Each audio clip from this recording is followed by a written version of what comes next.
Cuba se está quedando sin energía. Hoy, 9 de febrero de 2026, la isla está al borde de un apagón total. No hablamos de escasez, no hablamos de racionamiento, hablamos de un país entero a punto de apagarse. Y cuando un país se queda sin electricidad, ¿qué es lo primero que colapsa? ¿La economía o el control? Mientras millones de cubanos pasan días enteros a oscuras, Donald Trump firma una orden ejecutiva declarando una emergencia nacional contra el régimen cubano. El diario The Wall Street Journal asegura que quiere replicar el mismo esquema con el que sacó a Nicolás Maduro del poder. Entonces, la pregunta ya no es si la dictadura cubana va a caer. La pregunta real es qué tan rápido puede caer este régimen cuando ya no puede sostener su propia mentira. Porque recordemos que Miguel Díaz-Canel, el presidente de Cuba, por primera vez no solo reconoció que hay una crisis, sino que reconoció que el régimen castrista tiene la culpa. Y esto nos deja una pregunta: ¿desde cuándo una dictadura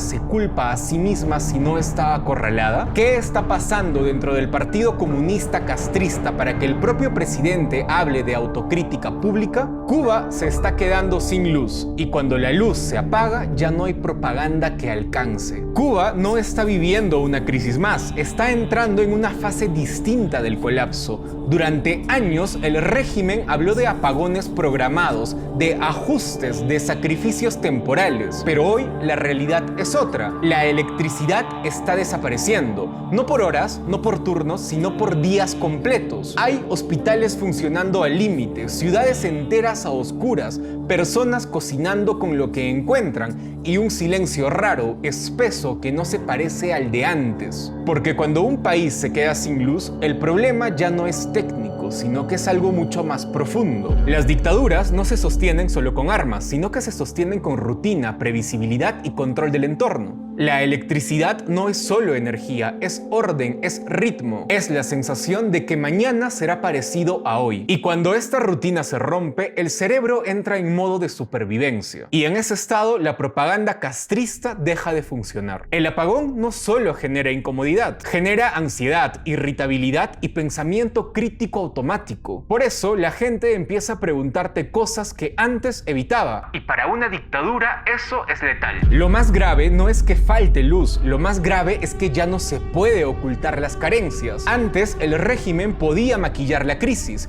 decía que la culpa era del bloqueo, del clima o de factores externos. Pero cuando un país vive a oscuras al mismo tiempo, la mentira se vuelve inútil. Incluso dentro del Partido Comunista Castrista empieza a sentirse el desgaste, porque vemos a funcionarios que ya no creen en el discurso que ellos mismos se repiten, estructuras que se vacían y lealtades que se sostienen solo por inercia. Y cuando un sistema empieza a funcionar por inercia, está a punto de caer, solo que aún no lo reconoce. Aquí aparece el primer quiebre psicológico real de la dictadura cubana, la pérdida del control narrativo. Un poder autoritario necesita explicar la realidad aunque sea mintiendo, pero cuando la realidad es demasiado evidente, la explicación colapsa. El apagón masivo produce algo clave: deslegitimación masiva. No importa cuántos discursos se den, no importa cuántas consignas se repitan, el cuerpo del ciudadano cubano ya entendió que algo no funciona. Y cuando el cuerpo entendió antes que la mente, el sistema ya colapsó. Este es solo el primer síntoma, pero al mismo tiempo es el más peligroso, porque a partir de aquí la pregunta deja de ser qué está pasando y se convierte en quién es el responsable. Hay un momento clave en toda dictadura: no es cuando reprime, no es cuando encarcela, no es cuando amenaza, es cuando empieza a explicarse. En las últimas semanas, Miguel Díaz-Canel, presidente de Cuba, hizo algo que el castrismo evitó durante décadas: reconoció públicamente la crisis del país. Pero no solo la crisis económica, no solo la crisis energética, sino la crisis estructural. E incluso fue más lejos: habló de errores dentro del régimen, de fallas internas, de la necesidad de autocrítica. Y en un lenguaje autoritario, esto no es humildad, es desesperación. Las dictaduras sobreviven cuando mantienen la ilusión básica de nosotros sabemos lo que hacemos. Durante años, el castrismo construyó un relato casi religioso. Resistir era un honor, pasar hambre era heroico y vivir con poco era dignidad. Pero hoy ese relato ya no alcanza. porque no se trata de escasez, se trata de ausencia total. En Cuba ya no hay energía, ya no hay reservas, ya no hay comida y ya no hay aliados fuertes. Y lo más fuerte es que ya no hay un futuro creíble que el castrismo pueda ofrecer. Y cuando un régimen deja de prometer el mañana, empieza a desaparecer hoy. Aquí aparece el segundo colapso psicológico del sistema, la pérdida del sentido. El ser humano puede soportar casi cualquier cosa si cree que tiene un propósito, pero cuando el sacrificio no conduce a nada, el cerebro se rebela. La narrativa revolucionaria funcionaba mientras había un enemigo claro y una épica de resistencia. Hoy ya no hay épica, solo hay cansancio. Y el cansancio colectivo es letal para el autoritarismo, porque no genera héroes ni mártires, sino que genera abandono emocional. El régimen cubano no solo está perdiendo recursos, sino que está perdiendo algo mucho más difícil de recuperar: la creencia de que vale la pena el sufrimiento sostener la revolución. Y cuando eso ocurre, la caída ya no depende solo del pueblo, sino de quien decida empujar desde afuera. Durante décadas, Cuba sobrevivió gracias a algo muy sencillo: nunca estuvo sola. Primero fue la Unión Soviética, después el chavismo en Venezuela. Siempre hubo alguien dispuesto a sostener el sistema, aunque el sistema ya estuviera roto. Pero hoy ese respaldo se desmoronó. La Unión Soviética desapareció, Venezuela colapsó y el socialismo del siglo XXI dejó de ser un bloque sólido. Por eso, por primera vez en más de 60 años de dictadura, Cuba enfrenta una amenaza que no viene de una invasión, sino del aislamiento total. Psicológicamente, un régimen autoritario necesita de un enemigo externo poderoso para que lo justifique, porque un enemigo externo sirve para tres cosas: para explicar el fracaso, justificar la represión y unir a la población bajo el miedo. Pero cuando ese enemigo externo ya no explica nada, el discurso se derrumba. Hoy, el cubano promedio ya no culpa a Estados Unidos por la crisis que está pasando, sino que culpa a su propio sistema castrista que prometió resolverlo todo. Y cuando el enemigo deja de funcionar como excusa, el poder queda desnudo. Durante años, Venezuela fue el pulmón artificial del castrismo. Mientras tanto, Cuba ofrecía inteligencia, médicos y control social. Este era un intercambio silencioso pero vital. Sin embargo, este flujo se cortó. Primero se debilitó, luego se volvió insuficiente y finalmente se detuvo. Hoy, Cuba intenta sobrevivir con las pocas ayudas que le quedan,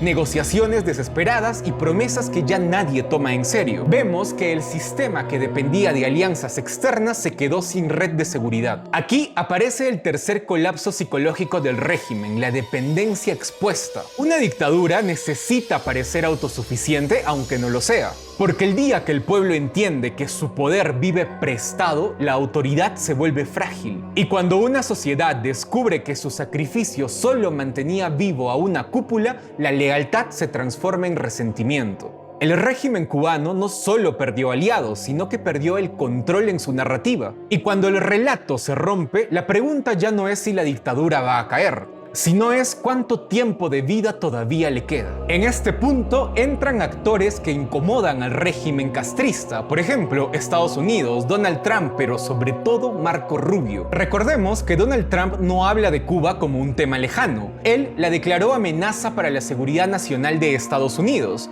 Esto no es retórica, sino que es una señal. Cuando un presidente usa ese lenguaje, no está preparando un discurso, sino que está preparando opciones. Y esta vez, Cuba ya no es solo una ficha ideológica, sino que es un objetivo estratégico debilitado, porque está sin energía, sin aliados sólidos y con un régimen que ya empezó a admitir su fracaso. En este punto aparece un factor psicológico clave en la política internacional: la motivación personal. Los conflictos más duros no nacen solo de intereses económicos, sino de historias no resueltas. Y es por eso que Marco Rubio no ve a Cuba como un expediente diplomático, sino que la ve como una herida familiar. Sus padres salieron de la isla sin poder volver, y para él el castrismo no es solo una teoría, sino que es una experiencia heredada. Y eso cambia todo. Cuando la política se cruza con la identidad, la tolerancia al fracaso se reduce a cero. A diferencia de otros intentos del pasado, hoy el escenario en Cuba es distinto. Vemos que la dictadura ya no tiene respaldo soviético, no tiene a Hugo Chávez que lo sostenga, no tiene a Nicolás Maduro para que le brinde recursos, no tiene energía, no tiene comida, no tiene reservas y no tiene narrativa creíble. Y algo aún más grave es que ya no puede ocultar su debilidad. Por eso Díaz-Canel Díaz-Canel reconoció la crisis, pidió autocrítica y admitió errores estructurales. Y esto no es humildad,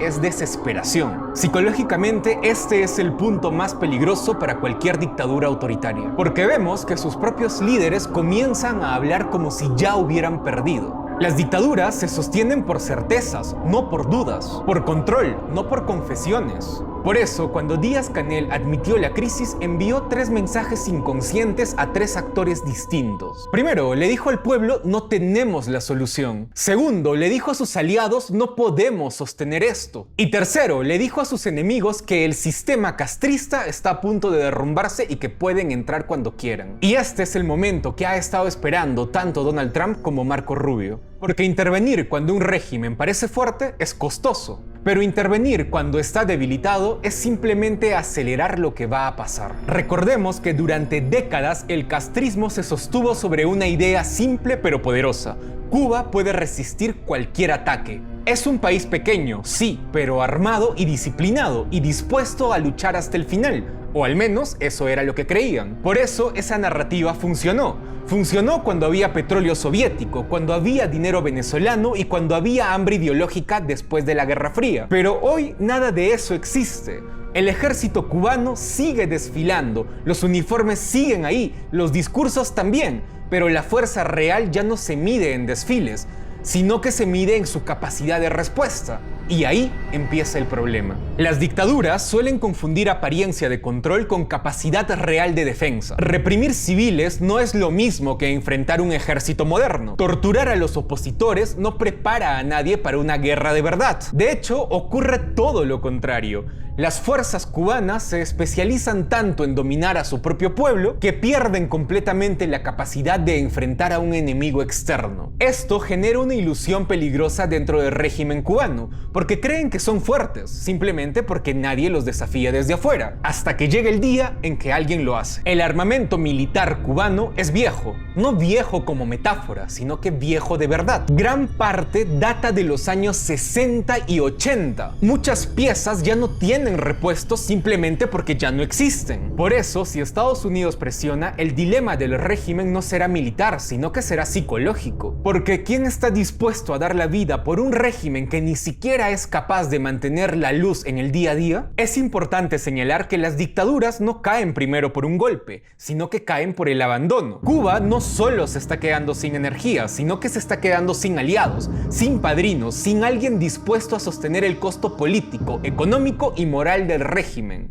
Y ese es el momento más crítico para cualquier sistema autoritario, cuando descubre que ya no es útil para nadie. El poder autoritario funciona como una red de dependencia. Mientras alguien financie, proteja o legitime al régimen, este puede sobrevivir incluso en medio del desastre. Pero cuando esta red se rompe, el régimen entra en pánico estratégico. No porque no tenga armas, sino porque ya no tiene respaldo. Y un régimen sin respaldo externo empieza a devorarse desde adentro. Durante años, Venezuela envió a Cuba cerca de 9.500 barriles de petróleo diarios. Y esto fue desde el gobierno de Nicolás Maduro, porque cuando gobernaba Chávez los envíos eran muchísimo más. Estos envíos gratuitos era el oxígeno del sistema cubano. Sin embargo, ese flujo se detuvo. Hoy Cuba ya no cuenta con aliados, solamente le queda México, que le envía alrededor de 2.200 barriles diarios, una cifra simbólica pero insuficiente. Y lo más importante es que este hecho es políticamente presionable, porque Donald Trump no necesita invadir Cuba para asfixiarla, solo necesita cerrar las válvulas correctas o presionar a quien aún mantiene esas válvulas abiertas. Y cuando eso ocurre, el régimen cubano no colapsa de golpe, sino que se apaga, literalmente. Aquí aparece el costo invisible del poder. Porque cuando un régimen comienza a quedarse solo, sus propios dirigentes empiezan a hacer cálculos individuales. Comienzan a preguntarse, ¿quién me va a proteger cuando caiga? ¿O vale la pena seguir siendo leal? ¿O me conviene ser el primero o el último en soltar? Y ese es el momento exacto en que la ideología deja de importar y empiezan a priorizar el bienestar individual. Entonces, la pregunta ya no es si la dictadura cubana caerá, sino quienes se quedarán atrapados cuando eso pase. Otro punto importante es que las dictaduras se sostienen mientras el cuerpo resiste. Pero Cuba hoy no vive solo una crisis política, sino que vive una crisis fisiológica, porque en los últimos días se han registrado a muchas personas desmayándose por falta de comida en las calles. Se registraron días enteros sin electricidad y comida racionada hasta desaparecer. Esto no es escasez, es agotamiento.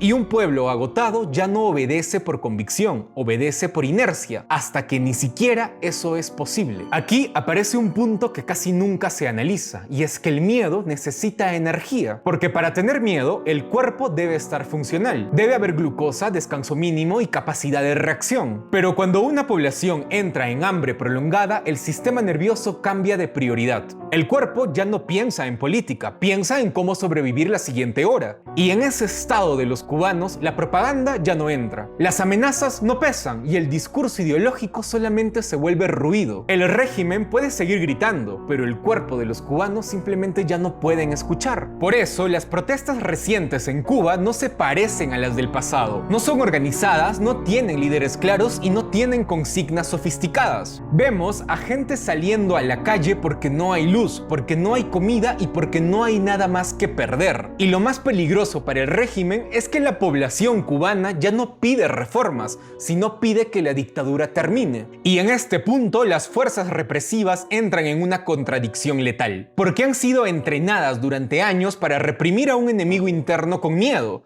pero no a una población exhausta. Un soldado puede controlar a alguien aterrorizado, pero no a alguien que ya cruzó el umbral del desgaste total. Además, muchas de estas fuerzas viven la misma escasez, comen lo mismo y sufren los mismos apagones que el resto de la población. Y cuando el represor comparte el hambre del reprimido, la cadena de mando empieza a romperse.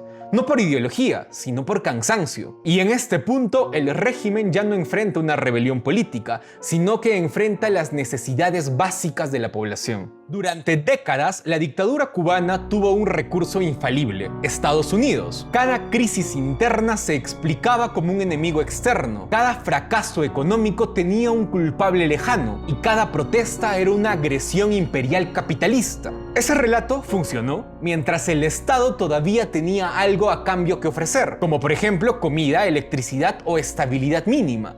Pero hoy ya no. Psicológicamente, un régimen autoritario sobrevive creando una narrativa de asedio. Como por ejemplo, si caemos nosotros, entonces caen todos. Pero esa narrativa solo funciona si el régimen puede garantizar protección. Y vemos que hoy Cuba no protege, sino que administra la escasez. Y cuando una población empieza a pensar que el enemigo externo podría traer alivio interno, el relato del enemigo se invierte. Y esto es peligroso para la dictadura, porque Estados Unidos deja de ser vista como una amenaza y comienza a verse como una oportunidad. Porque para muchos cubanos, Estados Unidos deja de verse como una amenaza y comienza a verse como una salida. Y ese cambio mental es devastadora para cualquier dictadura. Militarmente, la situación no es distinta, sino que es mucho más cruda. Por ejemplo, los cuerpos de élite que deberían defender al régimen castrista, en realidad no pudieron proteger a un aliado clave como Nicolás Maduro. Y ese fracaso no pasó desapercibido dentro del aparato militar cubano y del resto del mundo, porque las fuerzas de élite de Cuba se creían que eran invencibles, pero se demostró que no pudieron hacer nada ante las fuerzas norteamericanas. Y hoy esas mismas fuerzas tienen la misión de defender a Díaz-Canel y a un Raúl Castro de 94 años, que es la imagen real y metafórica de lo que queda del régimen castrista. En el presente, el poder de Cuba todavía sigue de pie, pero ya no inspira miedo absoluto, ni lealtad real, ni esperanza. Solo administra el tiempo hasta que falte algo más.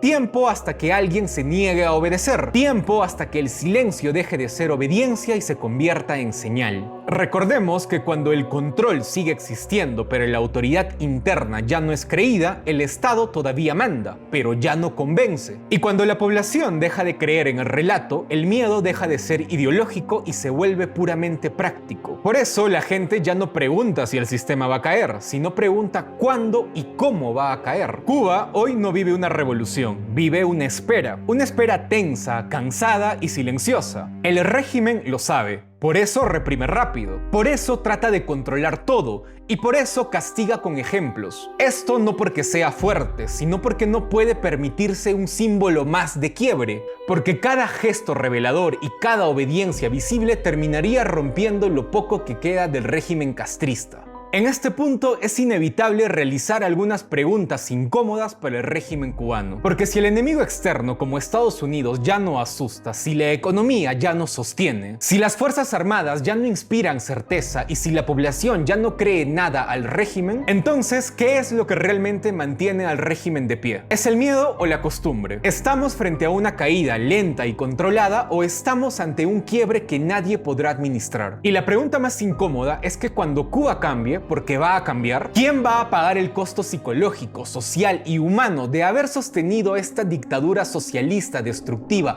por más de 6 décadas?